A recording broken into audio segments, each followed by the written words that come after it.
우리 지금부터 뭘 할 거냐면 손상을 할 거거든요. 손상을. 손상. 손상. 이 손상이 뭐였습니까? 손상이. 이 손상이 계약상 현금 흐름이 딱 정해져 있었어. 내가 얼마 받기로 딱 정해져 있었는데 실제로 받을 걸로 예상되는 돈은 현금 흐름은 차이가 발생한다고요. 내가 원래 계약으로는 분명히 받기로 한 돈이 있는데 실제로 내가 이렇게 가만히 봤더니 내가 받을 걸로 예상하는 돈은 요거에 못 미친대. 그럼 어떻게 돼요? 미래 현금 흐름이 감소하겠죠. 수령할 걸로 예상되는 현금 흐름이 감소하죠. 요게 손상이하고요. 요게 요게 요게 손상이에요. 내가 미래에 받을 돈이 줄어드는 게 손상이에요. 미래에 받을 돈이 줄어드는 게 손상이기 때문에 기본적으로 요 손상은 미래에 받을 돈이 줄어들기 때문에 어떨까요? 채무 상품만 가능해요. 채무 상품. 채무 상품 중에서도 어떤 게 가능할까요? 어떤 게? 계약상 현금 흐름 특성을 만족하는, 즉 정해진 현금 흐름이 있고 변동성이 없는 AC 금융자산과 FVOCI 금융자산만 적용 가능하고, 뭐 지분 상품이나 우리 뭐 채무 상품 중에서도 FVPL 채무 상품은 요 손상을 적용하지 않아요. 이유가 뭐라고? 손상은 계약상 현금 흐름의 감소인데 얘네들은 계약상 현금 흐름이 없다고요. 계약상 현금 흐름이 정해진 애들만 손상 차손을 인식할 수 있어요. 옛날 기준을 얘기하는 건 별로 좋지 않다고 생각하지만 옛날 기준은 주분 상품, 주식도 손상 차손을 인식할 수 있었지만 옛날 기준의 문제점이 손상의 일관성이 없었거든요. 그게 다 사라지면서 손상은 무조건 계약상 현금 흐름이 감소되는 걸 손상이라고 보기 때문에 계약상 현금 흐름 특성이 만족되지 않는 애들은 절대로 손상 차손을 인식하지 않아요. 어렵지 않죠? 자, 하나씩 더 천천히 할 거예요. 나 워낙 미중하기 때문에 천천히 할 거예요. 손상이 뭐라고? 손상이 뭐라고? 지금 얘기했잖아. 손상이 뭐라고? 그렇게 어렵게 얘기할 필요도 없어요. 받을 돈이 감소하는 게 손상이에요. 내가 받을 걸로 예상한 돈이 줄어들면 손상이라고요. 어렵지 않죠? 제가 옛날에 그 사무실 개업하고 여기 말고 해커스 말고 큰 데 말고 조그만 데서 강의할 때는 제일 괴로웠던 게 뭐냐면 분명히 올해 말에 연말에 그러니까 월말에 돈이 얼마 들어와야 되는데 그게 안 들어온다고요. 저쪽도 영세하기 때문에 나도 영세하지만 저쪽도 영세하기 때문에 돈이 안 들어와요. 어저께 주말에도 친구가 개업한 친구인데 저한테 그러는 거예요. 야 너는 일찍 개업해갖고 스트레스 받을 때 어떻게 했냐고. 내 몸을 봐. 이렇게 살찐 이유가 다 뭐겠니? 그런 얘기하고 그랬거든요. 이렇게 하는 얘기가 야 이렇게 거래처들이 돈을 안 준다 이러는 거예요. 그 진짜 미치 우리 나중에 개업하면 그 제일 미쳐요. 예상 돈 들어올 거라고 생각했던 날에 돈 안 들어오면 그 제일 미치거든요. 그럼 제가 그때 뭐라 아이고 너도 손상 떨어야 되는구나 이런 얘기 했다고요. 손상이 뭐라고? 받을 걸로 약속된 돈이 못 들어온다고요. 그게 예상이 돼. 그럼 이게 손상이에요. 어렵지 않죠? 그럼 손상을 인식하는 방법은 우리 발생 손실 모형이 있고 기대 손실 모형이 있어요. 이 두 가지가 있다고요. 발생 손실 모형, 기대 손실 모형. 자, 요 얘기를 잠깐만 하면서 손상이 어떤 개념인지 살짝만 얘기를 좀 해볼게요. 워낙 중요해, 워낙. 올해 아니죠? 내년이죠? 내년 1차 시험에도 무조건 나와요. 무조건. 안 나오면 내 손에 장을 지지는 못하지만 나와요. 무조건이야. 자, 봐봐. 내가 4년 만기로 돈을 빌려줬다고요. 얘한테. 4년 만기로 돈을 빌려줬는데 이렇게 4년 만기로 X1년, X2년, X3년, X4년 이렇게 돈을 빌려줬는데 4년 후에 1,000원을 받기로 했다고요. 그럼 우리 확정된 시기에 확정된 현금 흐름을 받기로 했으니까 얘는 어때? 계약상 현금 흐름 특성이 만족되죠? 여기까지 어렵지 않죠? 그래서 이때 돈을 빌려줬다고 이때 돈을 빌려줬어요. 돼요. 혹은 투자 채권을 샀다고 해도 되고 뭐 아니 채권을 샀다고 할까? 구입 채권 구입 자 이렇게 했어. 아 근데 내가 돈을 빌려주거나 내가 채권을 구입한 요 회사가 X 1년 말 되니까 이게 슬슬 마탱이가 가는 것 같아요. 이거 왜 이러지? 이거 왜 이러지? 이 회사 내가 믿고 요 회사에 대여라고 하지 말고 채권 구입을 합시다. 내가 요 회사의 채권을 믿고 구입했는데 그래서 분명히 4년 후에 1,000원을 주기로 했는데 이상해. 이 회사가 장사가 잘 안 되는 것 같아. 보니까 1년 X 1년 말에 보니까 지금 800원밖에 못 받을 것 같아. 800원밖에. 원래 1,000원 받기로 했는데. 이상해. 전화했다고요. 김 사장, 괜찮아? 혹시 돈 못 주는 거 아니지? 그랬더니 뭐라 그래요? 아유, 정 사장 날 뭘로 보는 거야? 돈 무조건 주지. 우리 회사 잘 돼. 그러더니 버스 타고 가요. 지금 아무것도 아닌 것 같지만 사업하시는 분들 버스 타고 다니고 이러면 뭔가 의심해 봐야 돼요. 진짜입니다. 그래요. 이게 떨어진다고. 이거 뭔가 이상한데? 생각을 했는데도 아무렇지 않다니까 그냥 넘어갔어요. 그 다음 연도가 됐더니 이 회사가 요즘에 돈을 못 갚고 다닌다는 소리가 들리기 시작해. 거래처로부터. 뭐? 나한테 아직 돈 준다고 그랬는데? 야, 잘 알아봐. 요즘 이게 난리 났어. 돈 안 준다고 난리야. 내 마음속에 어쩌면 600원만 받을 수밖에 없다는 생각이 든다고요. 합리적인 의심이 들기 시작했어. 그래? 큰일 났네? 이러고 있었다고요. 근데 아니나 다를까. X3년 말이 됐더니 뭐라 그래? 요 회사 사장이 정 사장 미안해. 내가 회사가 너무 힘들어서 너한테는 300원밖에 못 줄 것 같아. 이거라도 받을래? 아니면 다 안 받을래? 이런다고요. 나한테 통보를 한다고요, 요때. 통보. 통보해서 나는 요때 드디어 돈을 못 받게 된다는 걸 드디어 100% 확신하게 됐어요. 그럼 옛날 모형 같은 경우에 이 개정되기 전에 옛날에 발생 손실 모형일 때는 요때 비용 처리한다고요. 요때 손상 차손을 인식했어요. 발생 손실 모형 같은 경우에. 그 문제가 뭐야? 현재 가치 이런 거 계산 안 하면 문제가 뭡니까? X 3년도에 나는 1,000원 받을 줄 알았는데 300원 받기로 했으니까 현재 가치 계산 안 하면 700원을 못 받게 된 거 아니야. 그럼 아주 쉽게 얘기하면 회계 처리가 어떻게 되겠어요? 채권 까면서 못 받게 됐으니까 이쪽에 손상차손이라고 쓰는데 그게 얼마야? 300원을 써준다고요. 바보 아니야. 700원이죠. 얼마야? 700원을 써준다고요. 700원을 따라오겠죠. 이런 뭐가 문제일까? 이렇게 회계 처리하면. 이렇게 회계 처리하면 뭐가 문제야? 나는 이전부터 이미 조금씩 의심이 가서 알고 있었는데도 불구하고 예전 회계 기준은 내가 의심이 가더라도 얘가 돈을 못 준다고 통보하기 전까지는 회계 처리할 근거가 없었다고요. 그냥 의심스럽니? 그냥 있어. 이렇게 아무것도 회계 처리 못했다고. 그러다가 통보하면 회계 처리했지. 그러니까 문제가 뭐야? 통보 당하는 시점에 내가 그전에도 예상하고 있었음에도 불구하고 갑자기 비용이 쑥 들어온다고요. 갑자기 손익이 확 나빠져. 난 예전부터 알고 있었는데. 그럼 어떤 문제가 생기겠어요? 내가 이 손상을 미리미리 적시에 인식하지 못하고 실제로 통보받았을 때 한 번에 손상 차손을 인식하기 때문에 적시의 비용을 인식 못하는 문제도 있고 한 번에 손상이 너무 많이 잡히는 문제도 있다고요. 아시겠어요? 이런 문제를 해결하고자 어떻게 했냐면 X1년도에 어떻게 개정이 됐냐면 X1년도에 뭐야? 야, 뭐야? 200원 정도 못 받을 것 같아? 내가 볼 때 200원 정도 못 받을 것 같은데 내가 혼자 추론해가지고 채권 200원 까고요.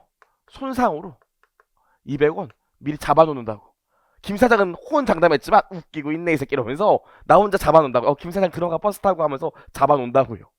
그리고 그 다음 연도에 김 사장이 또 딴 데 돈을 못 갖고 다니고 있대. 그래서 난 600원 정도 못 받을 것 같대. 그럼 난 이미 얼마 못 받은 줄 알았어? 200 못 받을 줄 알았는데 추가로 또 200원 못 받을 것 같죠? 무슨 말인지 따라올 수 있겠지? 그럼 그 X 2년도에 또 어떻게 해? 또 채권을 200원 까주면서 손상차손을 200원 또 잡아준다고. 그러다가 X 4년 3년도에 김 사장이 나한테 야 미안해 진짜 못 줄 것 같아 300원만 줄게. 그러면 난 얼마? 300원만 추가로 어떻게 채권 300원 까면서 손상 300원 잡아주면 되겠지. 이렇게 바뀌었다고요. 이거 어떤 장점이겠어? 어떤 장점이 있어?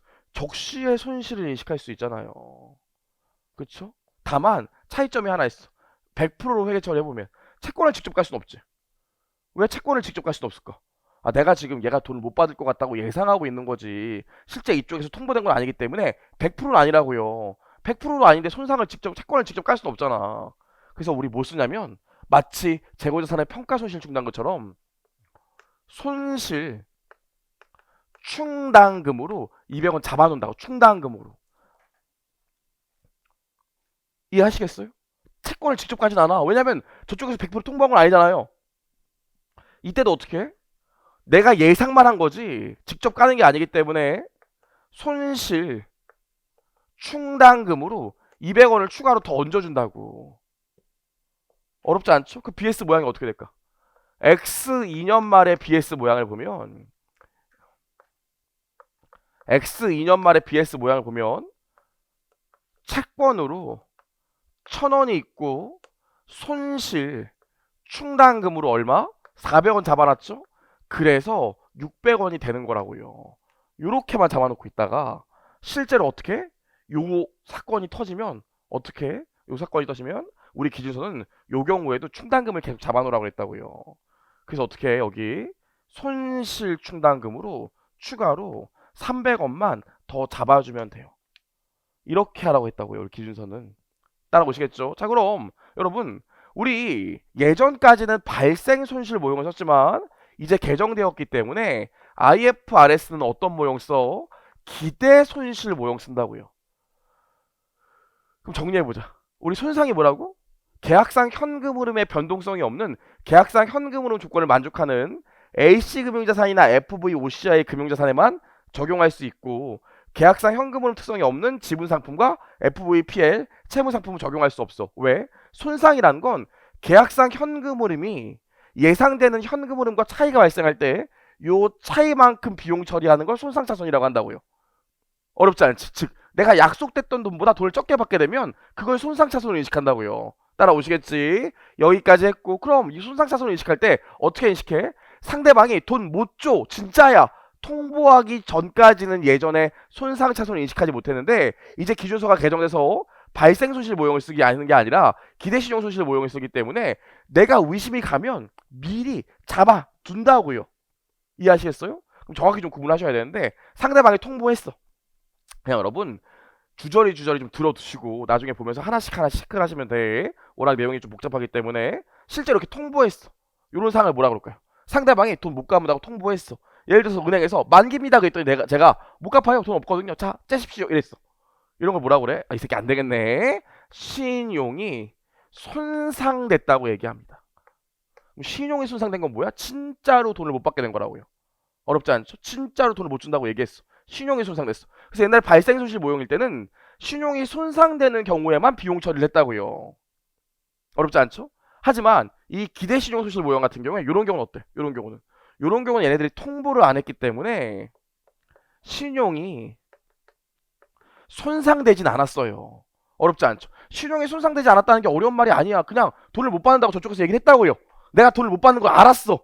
이게 신용이 손상된 거고 이 두 가지 케이스는 어땠어요 지금? 신용이 손상된 건 아니야. 의심스럽다는 거지. 저거 어쩌면 못 갚겠는데? 이거 위험한데? 어머 내가 뭐라 그랬어요? 위험한데? 그래서 뭐라 그래? 얘는 신용은 손상되지 않았지만 신용 위험이 발생했다고 얘기한다고요. 그래서 예전에 발생 손실 모형일 때는 신용 위험이 발생한 경우에는 아무런 회계 처리도 안 했어요.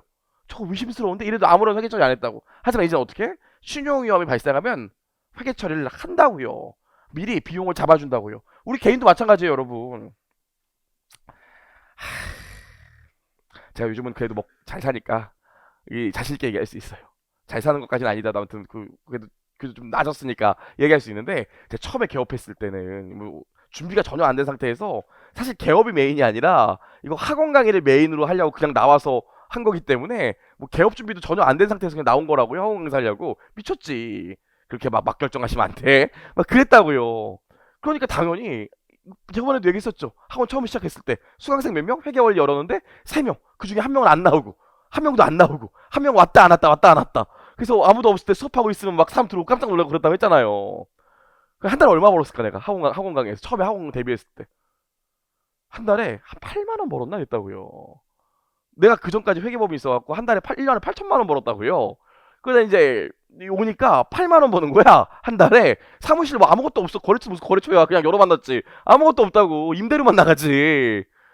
그러니까 제가 이게 진짜 힘드니까 한 얘기예요. 전 준비가 안 됐기 때문에 나왔기 때문에 그러지 대부분 개업하면 준비를 하고 나오기 때문에 전 말리는 경우는 없어요. 개업을 준비하고 나온 게 아니라 학원 강사를 그냥 나온 거니까 아무것도 모르고.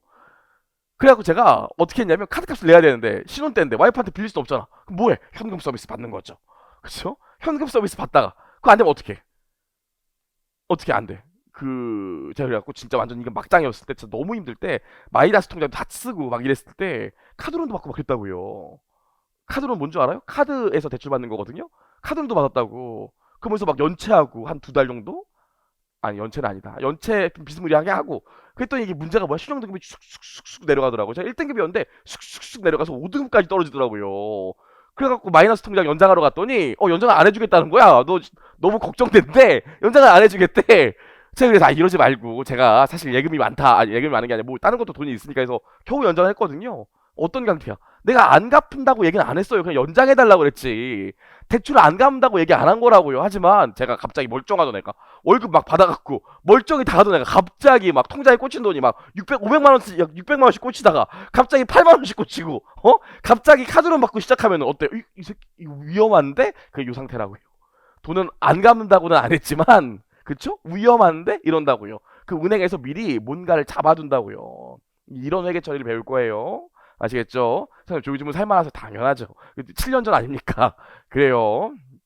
그래서 잠깐 나온 김에 얘기를 하면은 저는 지금 제 나이였으면 절대 이 뭐 학원 강의를 하거나 야심차게 개업을 하거나 잘 못했을 것 같아요. 왜냐면 저는 딸이 두 명 있잖아요. 얘네 기저귀 값이랑 우유 값은 돼야 되잖아요. 그쵸? 근데 그때 제가 그렇게 좀 도전할 수 있었던 게 나이가 어렸고 와이프도 있었지 결혼 이제 막 하는 시기였지만 와이프가 뭐 돈을 벌고 있었고 애도 없었고 뭐 사실 그래서 굶어 죽진 않으니까 한 3년은 정말 거의 그냥 투자만 했던 것 같은데 그 노동 착취 그랬더니 3년 지나니까 좀 결실이 나오더라고요. 제가 무슨 말을 하고 싶냐면 마찬가지예요 여러분도 일찍 붙으셔야 돼. 그쵸? 그래야 도전할 수 있어요. 일찍 붙으셔야 돼. 그래서 제 친구 중에서도 지금 이제 막 법인 다니다가 개업하려고 나오는 친구 준비된 친구는 있는데 그런 친구는 괜찮은데 그냥 아무 생각 없이 뭐 이렇게 막 학원 강의를 해보고 싶다거나 이런 친구 있는데 제가 솔직히 얘기해 주거든요. 기회도 없을 뿐더러 하더라도 한 3년은 한 달에 5만 원씩 받아도 괜찮겠니 이렇게 물어보면 정말 그렇게 하냐고 하는 거예요. 그래서 당연히 그런 시간을 거쳐야지. 그랬더니 그럼 자기 못하겠다고 그러더라고요. 그래서 여러분 빨리 붙으셔야 돼 빨리. 저는 늦게 붙었지만 아무튼 그래도 좀 일찍 도전했기 때문에 여기서 한 7년 정도 고생하니까 자리를 잡은 것 같아요. 그렇죠? 여러분 개업도 마찬가지고 다 마찬가지예요. 자, 쓸데없는 얘기를 했고 아무튼 여기까지 해서 우리 뭐야? 신용 손상이 뭔지, 신용 위험이 발생한 게 뭔지 알겠지? 그럼 신용 위험이 뭐야? 안 갚는다고는 얘기 안 했는데 돈을 못 받을 수도 있다는 생각이 들었다는 거예요. 어렵지 않죠? 그쵸? 여기까지만 알고 있으면 돼. 옛날에는 저거 돈 못 갚을 것 같은데 그래도 아무것도 안 했지만 이제 어떻게? 저거 돈 못 갚을 것 같은데 카드를 너무 많이 쓰는데 이러면 잡아둔다고요 미리 손상차손을. 그래야 어떻게 돼? 비용을 적시에 인식할 수 있고요. 또 어떤 일이 있겠어? 나중에 못 받을 돈이 어차피 못 받을 돈인데 지금 이자 수익 인식하면 뭐해? 못 받을 돈인데 이자 수익 인식하면 뭐하냐고요? 왜? 이때 1,000원 받기로 했으면 이때 돈 받는 건 아니지만 요거 삼각하기 때문에 이자 수익 나오지. 따라오시죠. 옛날에 그거 이자 수익 다 인식했다니까? 근데 어차피 못 받을 돈인데 무슨 이자 수익이야. 그래서 이거 인식하게 되면 이자도 좀 준다고요. 그래서 이자 수익의 과대 계상도 막을 수 있어요. 그래서 여러분 첫 번째로 아셔야 되는 게 뭐냐면 기대 손실 모형이 뭔지, 그 다음에 기대 손실 모형의 장단점이 뭔지를 보셔야 되는데